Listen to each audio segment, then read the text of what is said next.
Hello friends, magical तैयारी के YouTube channel पर आपका स्वागत है।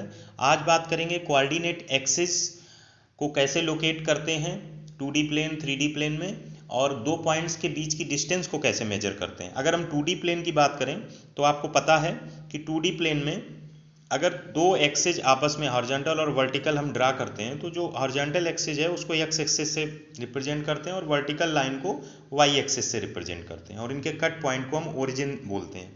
सिमिलरली ये माइनस एक्स एक्सिस हो जाती है और ये माइनस वाई एक्सिस हो जाती है। अगर हम कोई पॉइंट ए लेते हैं और उसके कोऑर्डिनेट्स की बात करें तो जो यक्स कोऑर्डिनेट होता है वो पहले लिखा जाता है और वाई कोऑर्डिनेट बाद में लिखा जाता है।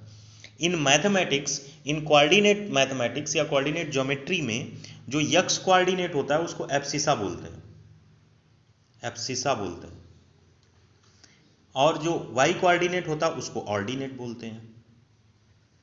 अगर हिंदी में बात करें तो इसको भुज बोलते हैं, इसको कोटि बोलते हैं, भुज और कोटि।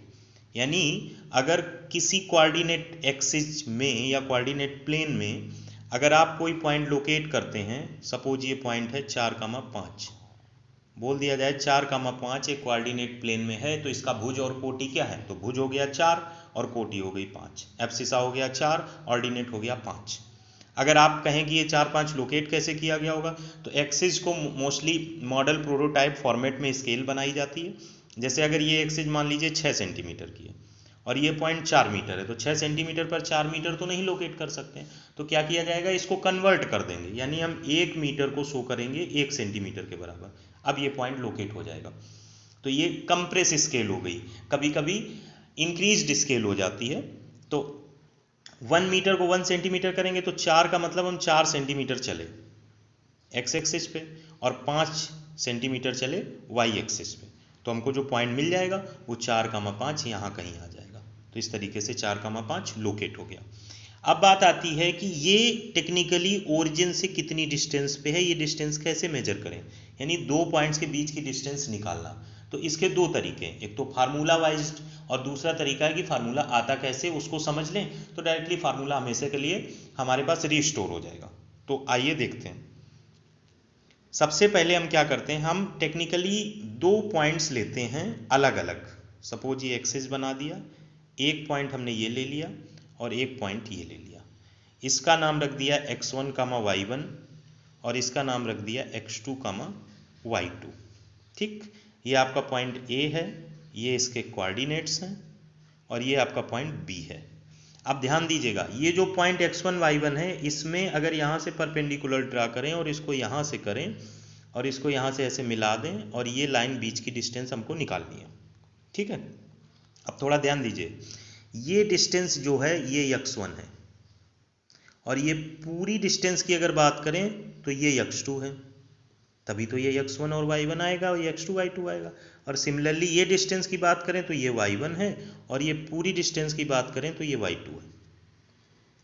यानी अगर हम सिर्फ इतनी डिस्टेंस की बात करें, इसी के पैरेलल अगर इतनी डिस्टेंस की बात करें तो x2 से x1 घटा दें तो ये x2 माइनस x1 हो जाएगा।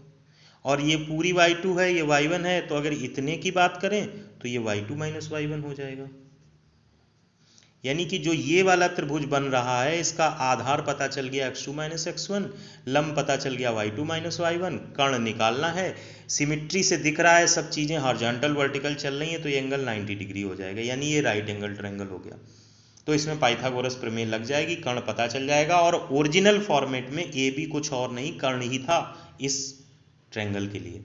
यानी जो ए बी डिस्टेंस दो पॉइंट्स की है, वो जब हमने ड्रा की लाइनें, उनकी लोकेशन बनाई, तो हमें एक ट्रायंगल मिला जिसमें ए बी हाइपोटेन्यूज है एक राइट एंगल ट्रायंगल की। अगर हम राइट एंगल ट्रायंगल की हाइपोटेन्यूज निकाल लेंगे तो हमें डिस्टेंस ए बी भी पता चल जाएगी। It's very easy. तो हम एक अलग ट्रायंगल क्रिएट करते हैं आपके लिए समझाने के लिए। यहाँ पे ये ए है, यहाँ पे ये बी है, ये हमें निकालनी है। ये डिस्टेंस x2 माइनस x1 है, ये डिस्टेंस y2 माइनस y1 है। अब आप पाइथागोरस प्रमेय का फार्मूला याद करिए, कर्ण का वर्ग आधार के वर्ग और लंब के वर्ग के समेशन के बराबर होता है। वही अगर चीज़ आप लगाएंगे तो आप तुरंत लिख सकते हैं ए बी का स्क्वायर x2 माइनस x1 के होल स्क्वायर और y2 माइनस y1 के होल स्क्वायर के समेशन के बराबर होगा। तो लिख दीजिए कि जो ए बी का स्क्वायर होगा वो x2 माइनस x1 के whole square plus y2 minus y1 के होल स्क्वायर के बराबर होगा।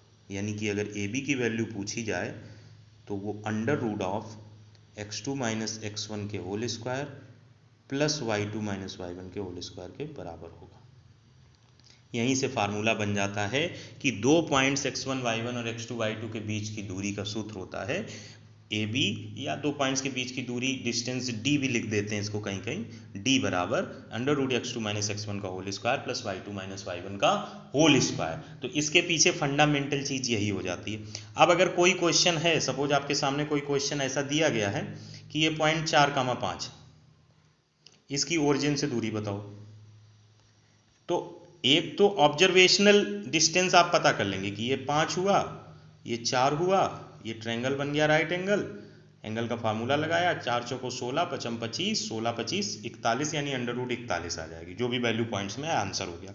दूसरा तरीका क्या हो सकता है? दूसरा तरीका ये हो सकता है कि ओरिजिन जो है वो पॉइंट ए है, सपोज 0 0, सपोज नहीं रियल में 0 0 होगा।